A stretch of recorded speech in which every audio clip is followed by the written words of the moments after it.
तो फ्रेंड्स, सबसे महत्वपूर्ण होता है एनपीएस के अंदर आप पेंशन स्टार्ट करवा लेते हैं, उसके बाद में आपको क्या क्या प्रॉब्लम्स का सामना करना होता है। आपके जाने के बाद आपकी वाइफ की पेंशन कैसे स्टार्ट होती है, उनका सत्यापन लाइफ सर्टिफिकेट है वो कैसे बनता है, उसके बाद में आपकी वाइफ के जाने के बाद में आपके बच्चों को वो एनपीएस का जो एन्युटी में आपने यूटिलाइज किया अमाउंट, वो अमाउंट पूरा वापस कैसे मिलता है। इसमें आप बिल्कुल भी धोखे में मत आ जाइए। कई लोगों के मेरे पास मैसेज आ रहे हैं, वो कह रहे हैं हमारे पिताजी गुजर गए, उसके बाद हमारी मम्मी को या फिर हमें वो पैसे वापस नहीं मिले। इसमें गलती किसी की भी नहीं है। यहाँ पे डीडीओ नोडल ऑफिस वगैरह को नॉलेज नहीं होता है, वो by default option annuity for life choose कर देते हैं। उसके बाद जैसे ही सब्सक्राइबर की डेथ होती है, वो सारा पैसा आपकी जो इंश्योरेंस कंपनी से आप पेंशन ले रहे हैं वो उस पैसे को रख लेती है, मतलब वो पैसा लैप्स हो जाता है।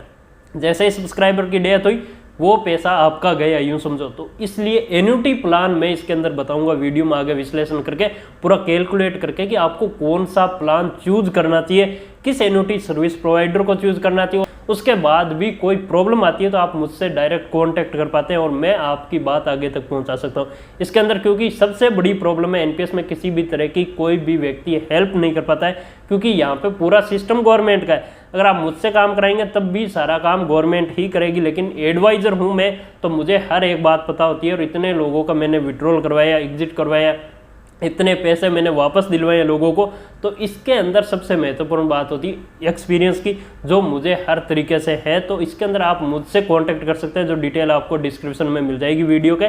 और आगे आप पूरा का पूरा प्रोसेस जानेंगे, कैसे आप गवर्नमेंट एम्प्लॉई है तो अपने नोडल ऑफिस और डीडीओ को बीच में ना लाते हुए, उसमें आपको बिना जाए हुए अगर आपका इसका और आपने रिजाइन दे दिया, एग्जिट करना चाहते हैं, विड्रॉल करना चाहते हैं, अपनी पेंशन स्टार्ट करवाना है, चाहे प्री मैच्योर हो चाहे मैच्योरिटी पे आफ्टर 60, आपकी अगर एज 60 ईयर होगी वो करवा रहे हैं, तब भी ये बहुत महत्वपूर्ण है। आपको नोडल ऑफिस डीडीओ कहीं भी जाने की जरूरत नहीं है। मैंने डायरेक्ट फॉर्मूला निकाला है जिसके आधार पर आप सारी की सारी प्रोसेस है वो ऑनलाइन कर पाएंगे, क्योंकि ऑफलाइन करेंगे उसमें लगभग बहुत ज़्यादा टाइम लगे। तो आप मुझसे कांटेक्ट कर सकते हैं, एडवाइजर से कांटेक्ट कर सकते हैं डायरेक्ट। और उसके अंदर आपको क्या करना है, पूरी प्रोसेस ऑनलाइन। और आपके अगर बैंक अकाउंट या फिर आपका नॉमिनी या मोबाइल नंबर, ईमेल आईडी, वो चीज़ें भी अपडेट नहीं है, तो वो प्रोसेस करने में भी आपके डीडीओ नोडल ऑफिस में आप जाकर करते हैं तो बहुत ज़्यादा लंबा टाइम हो जाता है। और कोई भी अपने डीडीओ नोडल ऑफिस में गवर्नमेंट एम्प्लॉय जाना नहीं चाहता, वहाँ चक्कर नहीं लगाना चाहता है। आपके लिए बहुत बड़ा बेनिफिट है। तो मैंने मोबाइल नंबर दे रखा है डिस्क्रिप्शन, वहाँ से कॉन्टैक्ट कर सकते हैं। क्योंकि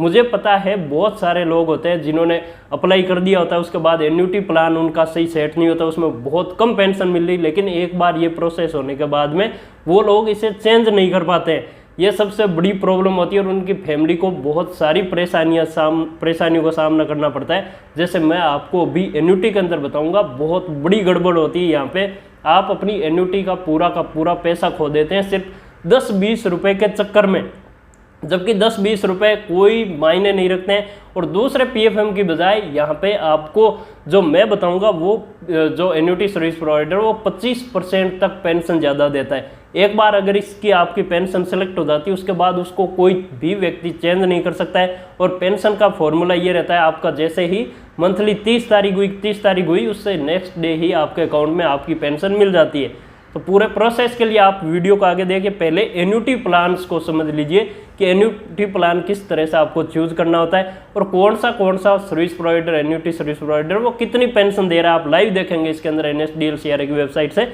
और आप भी अपनी डेट ऑफ बर्थ वगैरह डाल के चेक कर सकते हैं। हेलो, तो फ्रेंड्स, सबसे पहले मैं आपको एन्युटी का बता देता हूं, जो बहुत ही महत्वपूर्ण है। अगर आप गवर्नमेंट एम्प्लॉय या फिर कॉर्पोरेट और प्राइवेट एम्प्लॉय, किसी भी तरह के एम्प्लॉय है, अगर आपका अमाउंट अगर प्री मैच्योर के अंदर 2.5 लाख रुपए से कम है तो पूरा एक साथ मिलेगा, आपको एन्युटी परचेज नहीं करनी पड़ेगी। और अगर आपकी एज 60 ईयर हो गई तब आपका पूरा कॉर्पस टोटल गवर्नमेंट, और आपका अगर 5 लाख रुपए से कम है तो आपको 100% मिल जाएगा एक साथ। इसमें भी आपको एन्युटी परचेज करने की जरूरत नहीं है। लेकिन लगभग आज की डेट में, आज जो मैंने सिनेरियो इसमें डाल रखा है, जैसे सब्सक्राइबर उसकी एज 37 ईयर है, तो लगभग आजकल लोग प्री मैच्योर एग्जिट कर रहे हैं। उसके अंदर आपको 2.5 लाख रुपए तक की अमाउंट है तब आपको पूरा लमसम मिलेगा, वरना 20% आपको लमसम मिलेगा, 80% की एन्युटी परचेज होगी। 80% अमाउंट बहुत ज्यादा होता है। जैसे लगभग किसी का 14 से 15 लाख रुपए अगर कॉर्पस है तो आपको पता है उसमें 80% अमाउंट है लगभग 11 से 12 लाख रुपए के बीच की होती है, वो बहुत बड़ी होती है। तो सबसे महत्वपूर्ण चीज होता है इसमें एन्युटी प्लान। आप चाहे ऑनलाइन कर रहे हैं चाहे ऑफलाइन कर रहे हैं, आप मुझसे कांटेक्ट करें और ये चीज मुझसे करवा सकते हैं। आप एडवाइजर होता है वो आपको बिल्कुल सही सलाह देता है कि आपके सामने ये ऑप्शन है और इस ऑप्शन को आपको चूज करना चाहिए। जैसे गवर्नमेंट एम्प्लॉय मैंने यहाँ पे दे रखा है, गवर्नमेंट एम्प्लॉय को सिलेक्ट किया, उसकी डेट ऑफ बर्थ डाली है। इस साइट पर आप जा सकते हैं crnsdl.com, ये CRA ऑनलाइन ASP quota.html, ये आप पूरा साइट डालेंगे तो आपके सामने पूरी ये जो मैंने प्रोफार्मा बना रखा है ये आपके सामने आ जाएगा। ये गवर्नमेंट का NSDL का पूरा बना हुआ है। इसके अंदर मेरिट भी कर दिया है और उनके सपोज की डेट ऑफ बर्थ डाल दी है। इसके बाद में मैंने यहाँ पे एन्युटी में कितना कोटा है वो जाना है, कितना कॉर्पस जाना है, तो 11,50,000 उनका जाना है। मंथली उनको पेंशन चाहिए। इसके बाद में आपको यहाँ कैप्चा कोड डालते ही यहाँ पे सब कुछ आ जाए, government sector employ, 37 year age. लेकिन इसमें जो पेंशन है उसमें बहुत बड़ा फर्क है। जैसा कि मैंने आपको कहा था कि मैं आपके लिए कोशिश कर रहा हूँ कि बेहतर से बेहतर आपको जो हमारे कॉन्टेक्ट में जो आपके ASP है, एन्युटी सर्विस प्रोवाइडर है, उनके द्वारा आपको बेहतर से बेहतर और ज्यादा से ज्यादा पेंशन मिले। तो सबसे पहले अगर आपकी शादी हुई है, आपके माता पिता भी है और आपके बच्चे भी हैं, तब आपको इस वाले ऑप्शन पे without return of purchase price को कभी चूज नहीं करना है। आपको with return of purchase price जिसमें NPS फैमिली इनकम को चूज करना है। सबसे बढ़िया ऑप्शन है ये NPS फैमिली इनकम, और आपको ज्यादा पेंशन का फर्क नहीं मिलेगा। अगर कोई आपको बहका के बेला फुसला के अगर आपको एन्युटी फॉर लाइफ का करवा देता है, तो इसमें अगर आपके साथ में कोई दुर्घटना हो जाती है और आपकी डेथ हो जाती है तो उसके बाद आपका एक भी पैसा, मतलब आपकी पेंशन भी नहीं मिलेगी आपकी वाइफ को और एक भी पैसा आपकी फैमिली को नहीं मिलेगा। जबकि आप देखिए यहाँ पे सबसे ज्यादा जो पेंशन दे रहा है इसे प्रूडेंशियल लाइफ इंश्योरेंस दे रहा है। मैंने आपको पहले ही कहा था लगभग 5,592 रुपए, और यहाँ पे अगर आप रिटर्न लेते हैं तो 5,575 रुपए, मतलब ये 10-20 रुपए के फर्क में आप बहुत बड़ी चीज है वो खो दोगे। आपको आपकी फैमिली को इनकम है वो दिलानी चाहिए। मतलब इस ऑप्शन को आप NPS फैमिली इनकम को चूज करेंगे तो आपको पेंशन मिलेगी लाइफ टाइम, आपके बाद आपकी वाइफ को लाइफ टाइम पेंशन मिलेगी। उसके बाद में आपके बच्चों को पूरा अमाउंट, मतलब 11,50,000 जो हमने एन्युटी में यूटिलाइज किया है वो आपके बच्चों को पूरा मिल जाएगा। जबकि 10-20 रुपए के फर्क में बहुत बड़ी बात होती है। अब जैसे गवर्नमेंट वाले आप चूज करते हैं उसमें आपको कुछ नहीं मिल रहा है, बहुत बड़ा फर्क है, 25% तक का फर्क है इसमें और इस पेंशन में। उसके अलावा आपको पूरी प्रोसेस कैसे करनी है वो सारा बता देता हूँ। आप खुद कर सकते हैं, मेरे द्वारा भी करवा सकते हैं। इसमें 500-700 रुपये में आपको बताया कोई फर्क नहीं पड़ता है और आपको बेहतर एडवाइस भी मिल जाती है, इसमें भी आपको प्रॉब्लम नहीं है। और एग्जिट के अंदर है ये प्रोसेस अगर आप मुझसे करवाते हैं तो मेरा इतना काम रहता है कि मैं आपका सिंपली जो आपका अगर कोई मॉडिफिकेशन करना होता है बैंक डिटेल वगैरह में वो आपका करवा के उसके बाद में एग्जिट की प्रोसेस करने के बाद जस्ट आपको विथ इन 4 वर्किंग डेज आपको 20% अमाउंट भी मिल जाता है और 10 से 15 दिन में आपका बॉन्ड जो होता है पेंशन का वो आपकी फैमिली के नाम से पूरा बना होता है। उसके अंदर आपके नॉमिनीज वगैरह की सबकी डिटेल होती है वो भी आपको मिल जाता है और उसी नेक्स्ट मंथ आपको 1 तारीख से पेंशन स्टार्ट हो जाती है, जो एक सिंपल प्रोसेस रहता है। और बीच में अगर कोई प्रॉब्लम भी होती है तब भी आप मुझसे कांटेक्ट करते हैं तो मैं आपकी डायरेक्ट प्रॉब्लम है वो सोल्व करवा सकता हूं। उसके अंदर मैं डायरेक्ट हस्तक्षेप कर सकता हूं। अगर आप डायरेक्ट अगर ये प्रोसेस करते हैं तो उसमें मैं आपकी कोई मदद नहीं कर पाता हूं। इसीलिए मैंने ये सारी चीज़ें बताई, क्योंकि बहुत ही क्रिटिकल प्रोसेस होता है ये, जिसके अंदर आपको जो इनिशिएट करनी होती है एग्जिट या विड्रॉल रिक्वेस्ट वो सिंपल होती है, लेकिन उसके बाद पेंशन स्टार्ट करवाना, कैसे आपको बॉन्ड मिलता है, फिजिकल कॉपीज क्या क्या मिलती है, वो सारी चीज़ें जानने के लिए और लेने के लिए आपको एडवाइजर से कांटेक्ट जरूर करना चाहिए। जैसे कि मेरे से आप कांटेक्ट कर सकते हैं, आपको नंबर लिंक में मिल जाएंगे। इसके बाद में आप देख लीजिए पूरा का पूरा आगे का प्रोसेस। यही फ्रेंड्स, आप पीओपी को चूज करने के बाद में जैसे आप वापस लॉगिन करते हैं, आपको पीओपी चूज कैसे करना है वो आपको मैंने बता दिया। आप मुझसे कांटेक्ट कर सकते हैं, उसमें आप पीओपी पे आ जाएंगे। आपको नोडल ऑफिस की फिर जरूरत ही नहीं है, क्लेम आईडी की जरूरत नहीं है, कुछ भी जरूरत नहीं पड़ेगी आपको।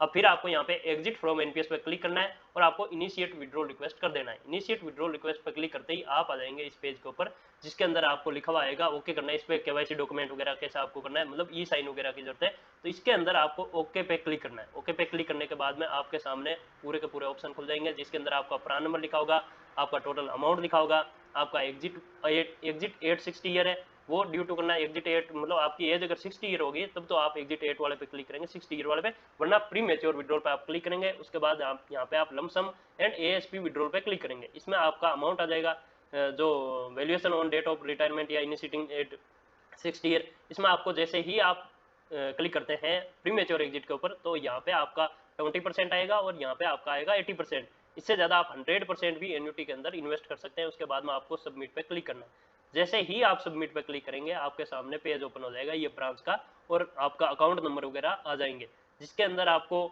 जो आपने ये कौन सा ब्रांच आएगा वो आपको मैं बता देता हूँ कि ये वो ब्रांच है जो आपने एनपीएस अकाउंट में ऐड कर रखा है। इस पर आपको क्लिक करना है। अब आपके पास में कंफर्मेशन के ओटीपी वगैरह आएंगे। ओटीपी के अंदर यहाँ पे पूरा का पूरा आपको रीड करना है, जो आपके सामने अमाउंट आ रही है वो देखनी अच्छे से। उसके बाद में आपको मेरिट वगैरह, मेरिटल स्टेटस वगैरह यहाँ पे आप चेंज कर सकते हैं।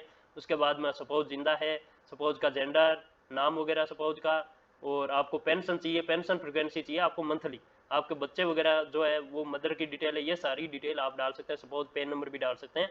और सेलेक्ट एएसपी स्कीम। अब सेलेक्ट एएसपी स्कीम में मैंने आपको बताया कि आपको यहाँ पे सेलेक्ट करना है आईसीआई प्रूडेंशियल लाइफ इंश्योरेंस। इसके अंदर आपको ऑप्शन चूज करना होता है, वो करना होता है with return of purchase price के अंदर एनपीएस फैमिली इनकम वाला ऑप्शन चूज करना है। उसके बाद में आपको यहाँ पे सबमिट पे क्लिक कर देना है। सबमिट पे क्लिक करते ही आप इस पेज के ऊपर आ जाएंगे, जिसके अंदर आपकी बैंक डिटेल वगैरह, अब यहाँ पे अगर बैंक डिटेल वगैरह आपकी अपडेट नहीं है तो सबसे बड़ी आपको जो बात बता देता हूँ मैं, अब यहाँ पे आपकी पूरी डिटेल वगैरह शो हो जाएगी। आपको इसके अंदर जो एग्जिट वगैरह है वो सारा सारा शो हो जाएगा। इसके अंदर आपको आगे जो ऑप्शन चूज करने हैं वो है आपकी बैंक डिटेल वगैरह, जिसके अंदर ये रही आपकी सब्सक्राइबर बैंक डिटेल। तो इसको आपको इलेक्ट्रॉनिक वाला माध्यम है, मतलब आईएमपीएस और एनईएफटी वाला, उसको सेलेक्ट करना है। यहाँ पे बैंक डिटेल वगैरह गलत है तो आपने अगर पीओपी चूज कर लिया है तो आप वहाँ पे ऑनलाइन जो बैंक डिटेल है वो चेंज कर सकते हैं, मुझसे कॉन्टेक्ट भी कर सकते हैं, उसमें भी चेंज हो जाएगा। और कन्फर्म एंड प्रोसीड पे आपको क्लिक कर देना है।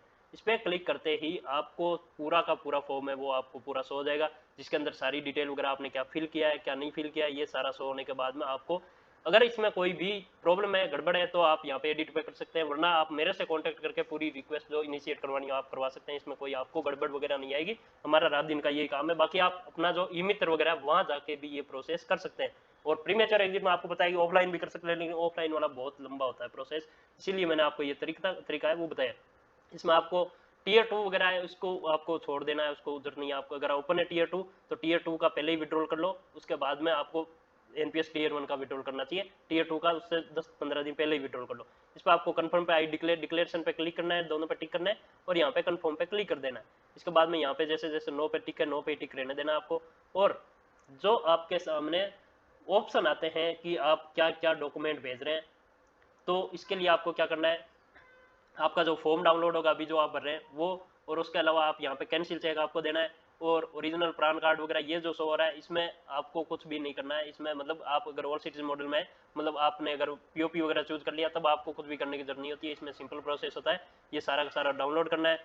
आपको आधार कार्ड वगैरह, पैन कार्ड वगैरह कुछ भी लगा सकते हैं इसमें, आपको उसको स्कैन करके रखना है और सबमिट में इस पर जैसे ही क्लिक करते हैं आपको यहाँ पे पूरा का पूरा फॉर्म शो हो जाएगा। और फॉर्म शो होने के बाद में यहाँ पे आपके लिए डॉक्यूमेंट अपलोड का ऑप्शन आएगा, जिसके अंदर ये लिखा हुआ है सेलेक्ट फाइल टू अपलोड। इसके अंदर आपको अपना जो आधार वगैरह है वो अपलोड किया, और दूसरे के अंदर आपको क्या करना है, यहाँ पे आपको अपना पैन कार्ड अपलोड कर देना है। पैन कार्ड अपलोड करने के बाद में आपको यहाँ पे सेंड ओटीपी पे क्लिक करना है।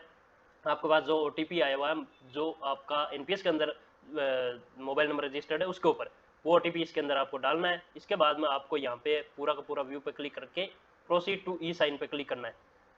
ये यहाँ पे एक चीज आपको बता दूं, please click to view uploaded document, यहाँ पे आप व्यू करके भी देख सकते हैं और इसका स्क्रीनशॉट लेके रख लीजिए। और proceed to e sign the form, तो ई साइन करने के लिए आपको आपका आधार कार्ड वाला जो ओटीपी नंबर है वो डालना है, सेंड ओटीपी पे क्लिक करना है। इसके बाद में आपकी पूरी की पूरी प्रोसेस है वो कंप्लीट हो जाती है। यहाँ पे आपको विड्रॉल रिक्वेस्ट इनिशिएशन कंप्लीट, इसके अंदर आपको डाउनलोड ई साइन फॉर्म पे क्लिक करना है, इसको डाउनलोड करके रख लेना है। ये अपन पीओपी के ऊपर भेजते हैं, चाहे मेल हो चाहे व्हाट्सअप हो, किसी भी माध्यम से अगर आप मुझसे करवा रहे हैं तो ये सारा काम व्हाट्सअप से हो जाएगा, आपको मेल वगैरह करने की जरूरत नहीं पड़ेगी। इसको कंप्लीट करने के बाद में आपको 4 से 5 दिन में आपका 20% अमाउंट है। और अगर आपकी एज 60 ईयर हो गई है तो आपको 60% अमाउंट मिल जाएगा। और 40% एन्युटी वाला है उसके लिए आपको कॉल आ जाएगा और उसके लिए डॉक्यूमेंट वगैरह आपको बता दिए जाएंगे, ये डॉक्यूमेंट आपके घर पे आएंगे जिसको आपको संभाल के रखने हैं फ्यूचर में, जो भी आपको काम करने हैं एन्युटी का अमाउंट वापस लेना है उसके लिए। तो आई होप फ्रेंड्स वीडियो आपको अच्छा लगा हो, धन्यवाद।